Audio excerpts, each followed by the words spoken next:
Vamos a entrar al estudio de la palabra del Señor, pero vamos a orar y pedir que el Señor nos guíe en este momento. Vamos a suplicar su bendición y sobre todo que Él nos dé entendimiento para poder estudiar su palabra. Les invito a que inclinen su rostro, oremos a nuestro Dios en esta hora.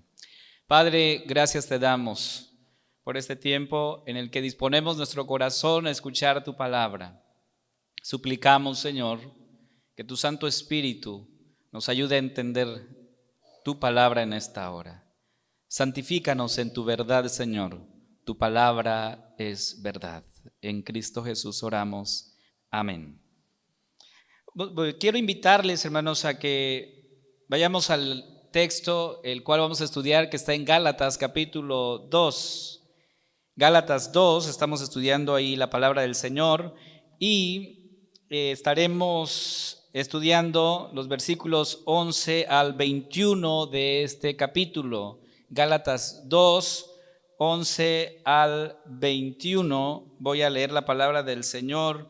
Les invito a que ustedes me sigan con su vista. Dice así el Señor en su palabra: pero cuando Pedro vino a Antioquía, le resistí cara a cara porque era de condenar. Pues antes que viniesen algunos de parte de Jacobo, comía con los gentiles, pero después que vinieron, se retraía y se apartaba porque tenía miedo de los de la circuncisión. Y en su simulación participaban también los otros judíos, de tal manera que aun Bernabé fue también arrastrado por la hipocresía de ellos. Pero cuando vi que no andaban rectamente conforme a la verdad del evangelio, dije a Pedro delante de todos: si tú, siendo judío, vives como los gentiles y no como judío, ¿por qué obligas a los gentiles a judaizar? Nosotros judíos de nacimiento y no pecadores de entre los gentiles, sabiendo que el hombre no es justificado por las obras de la ley, sino por la fe de Jesucristo. Nosotros también hemos creído en Jesucristo para ser justificados por la fe de Cristo y no por las obras de la ley, por cuanto por las obras de la ley nadie será justificado. Y si buscando ser justificados en Cristo, también nosotros somos hallados pecadores, ¿es por eso Cristo ministro de pecado? En ninguna manera, porque si las cosas que destruí, las mismas vuelvo a edificar, transgresor me hago. Porque yo por la ley soy muerto para la ley, a fin de vivir para Dios. Con Cristo estoy juntamente crucificado, y ya no vivo yo, mas vive Cristo en mí. Y lo que ahora vivo en la carne, lo vivo en la fe del Hijo de Dios, el cual me amó y se entregó a sí mismo por mí. No desecho la gracia de Dios, pues si por la ley fuese la justicia, entonces por demás murió Cristo. Palabra del Señor. Yo quiero invitarles a que no cierren su Biblia o su celular y me acompañen en este tiempo, porque vamos a meditar en este pasaje. Pero pensando sobre lo que la Escritura nos dice, estaba meditando en lo que uno de los salmos nos enseña, que el Señor es nuestro refugio de generación en generación. Y así comienza la Escritura en uno de los salmos, que el Señor es nuestro refugio de generación en generación. La pregunta es: ¿por qué la palabra del Señor nos dice que el Señor es nuestro refugio, hermanos? ¿Por qué la palabra del Señor nos reafirma constantemente, nos recuerda constantemente que el Señor es nuestro refugio de generación en generación? Y cuando nosotros leemos la palabra del Señor de una manera general, encontramos que somos personas vulnerables, somos personas con la posibilidad de tropezar y de caer. Por eso la Escritura, la palabra de Dios nos dice, el apóstol Pablo escribiendo su carta a la iglesia, a los Corintios, 1 Corintios 10, 12, el apóstol dice: por lo tanto, si alguien piensa que está firme, tenga cuidado de no caer. Es lo que dice el Señor en su palabra. Entonces a veces nosotros pensamos que a nosotros no nos puede pasar lo que le pasó a tal persona, a tal hermano, a tal hermana, ¿sí? Podríamos pensar de esa manera. Y dice el apóstol aquí: cuidado, porque el considerarse estar firmes nos lleva a estar confiados, de que no nos pasará, y eso va a permitir que tú descuides tu vida cristiana. En estos versículos que hemos leído, el apóstol nos hace un llamado urgente, hermanos, un llamado para ti. Y este llamado incluye dos aspectos. El primero, un llamado a la integridad. La palabra del Señor nos llama hoy a vivir en integridad. Es un llamado a la integridad. Segundo, un llamado a vivir en la fe del Hijo de Dios. Esas dos cosas vamos a meditar el día de hoy. Y a través de esta carta, de esos versículos, el apóstol Pablo nos llama a vivir en primer lugar en integridad. ¿Por qué eso? ¿Por qué Pablo toma esto, hermanos? Y hemos visto y hemos leído en este momento lo que dice la Escritura. Y es que no podemos ser cristianos a medias, hermanos. No podemos ser cristianos a medias. Tampoco podemos vivir fingiendo ser cristiano o simulando ser cristiano. ¿Qué nos dice Pablo en el versículo 10 del capítulo 1 de esta carta? Dice, pues busco ahora el favor de los hombres o el de Dios. ¿O trato de agradar a los hombres? Pues si todavía agradara a los hombres, no sería siervo de Cristo. Entonces, el llamado es a vivir en integridad como verdaderos cristianos. Ese es el llamado. Y el apóstol Pablo confrontó a Pedro porque él no estaba viviendo en integridad. Dice el versículo 11 de este pasaje, Gálatas 2:11. Pero cuando Pedro vino a Antioquía, le resistí cara a cara porque era de condenar. Aquí hay una confrontación de parte del apóstol Pablo a Pedro. Y el apóstol nos cuenta qué hizo con Pedro. El texto nos dice, le resistí cara a cara. Es lo que dice, le resistí cara a cara. En el griego esta palabra resistir significa pararse frente a alguien o parar en seco a alguien que no está viviendo conforme a la verdad del evangelio. Ese es el sentido del texto. Y lo que Pablo está haciendo aquí es, me paré frente a Pedro y le dije sus verdades. Y eso es fuerte, hermanos. Por eso tenemos que preguntarnos qué significa no ser íntegro, porque estamos hablando de que somos llamados a vivir en integridad. Pero ¿qué significa no ser íntegros? Pablo aquí nos menciona algunas cosas. Primero, significa hacer las cosas por obligación. Eso es no ser íntegro, cuando tú estás haciendo las cosas por obligación.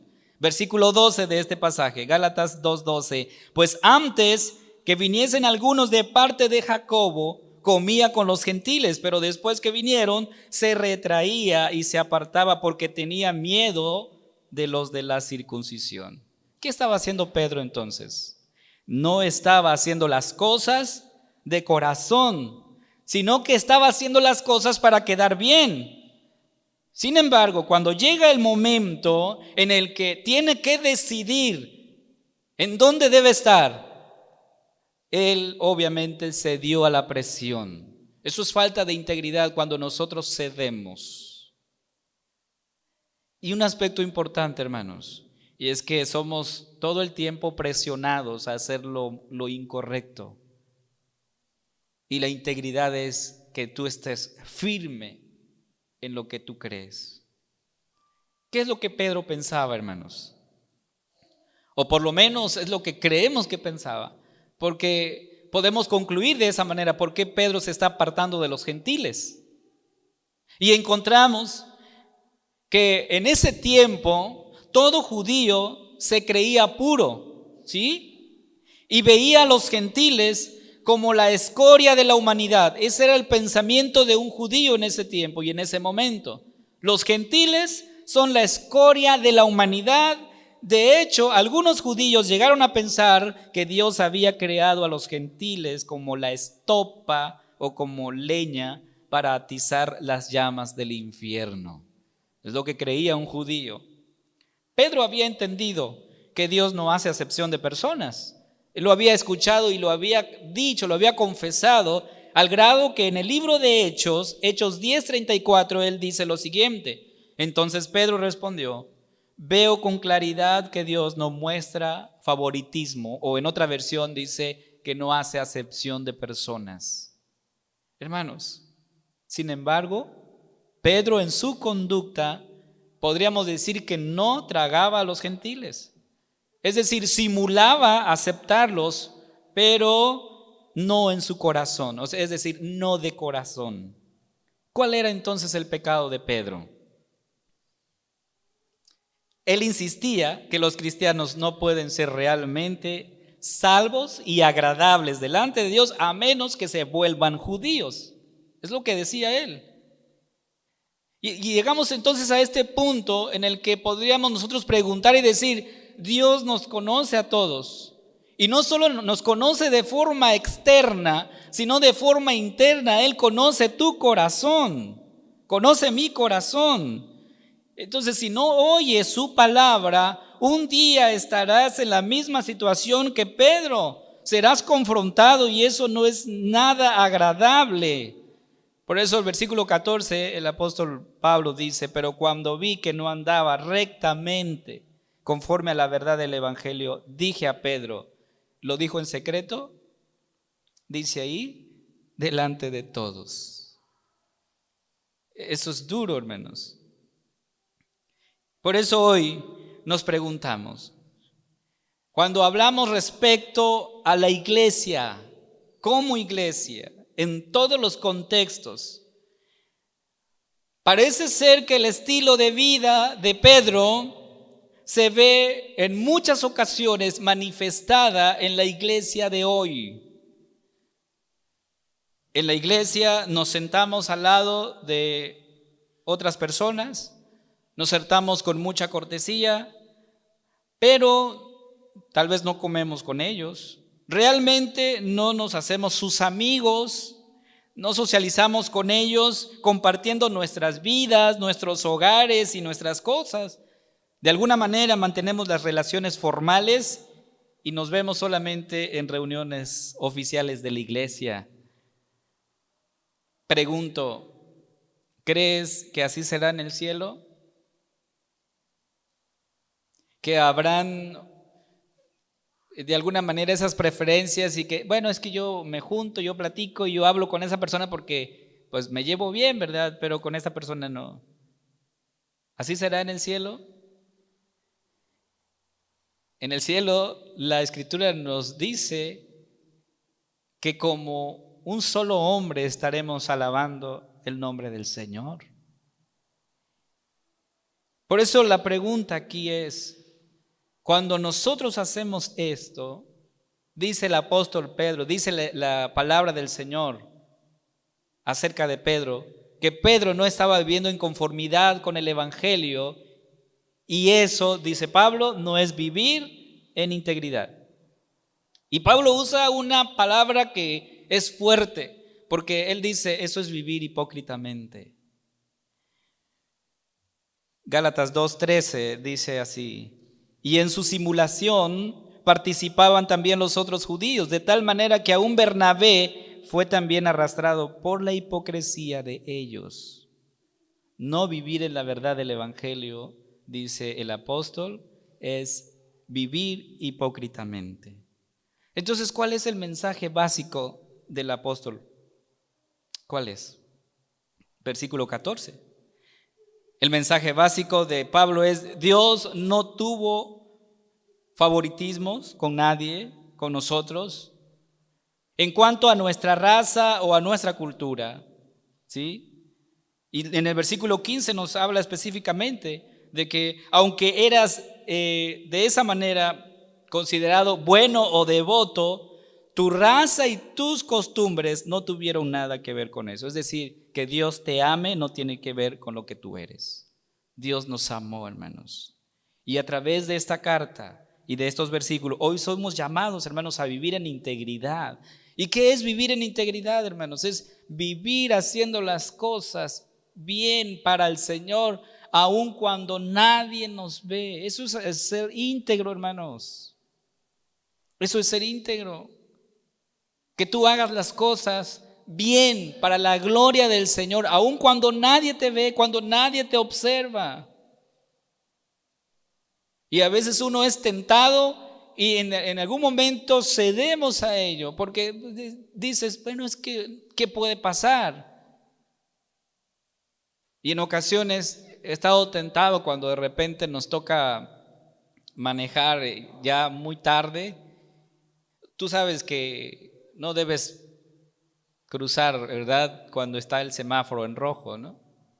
Pero ves a los lados y dices, no hay carros, estoy solo, puedo cruzar. Eso es integridad. Sabes que eso no es lo correcto. Si lo haces, no estás siendo íntegro. Es lo que dice la palabra del Señor, hermanos. No lo digo yo. Es hacer las cosas bien cuando nadie nos está viendo, pero hay alguien que sí nos ve todo el tiempo.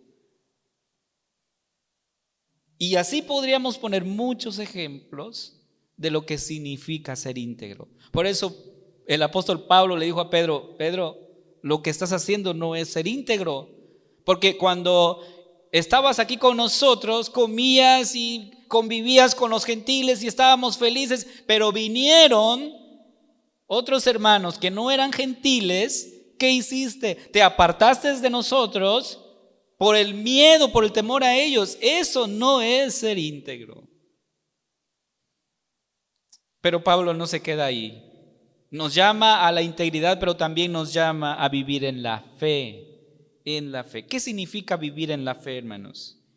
Significa creer que somos justificados por la fe en Jesús. Ser justificados en la fe en Jesús. Gálatas 2:16 dice, sabiendo que el hombre no es justificado por las obras de la ley, sino por la fe de Jesucristo. Nosotros también hemos creído en Jesucristo para ser justificados por la fe de Jesucristo y no por las obras de la ley, por cuanto por las obras de la ley nadie será justificado. Hermanos, el texto dice que no somos justificados por lo que hacemos, sino por lo que Cristo hizo en la cruz del Calvario. Por eso somos justificados. Y hay un pasaje que a mí me llama mucho la atención y me llena cuando leo este pasaje. Lo encuentras en Romanos 5:1. Justificados pues por la fe, tenemos paz para con Dios por medio de nuestro Señor Jesucristo. El efecto entonces, hermanos, de la justificación es la paz que tú tienes con el Señor. Imagínate estar en rebelión con el Señor, con nuestro Dios. No es algo bueno. Pero cuando somos justificados, volvemos a esa relación y a esa paz.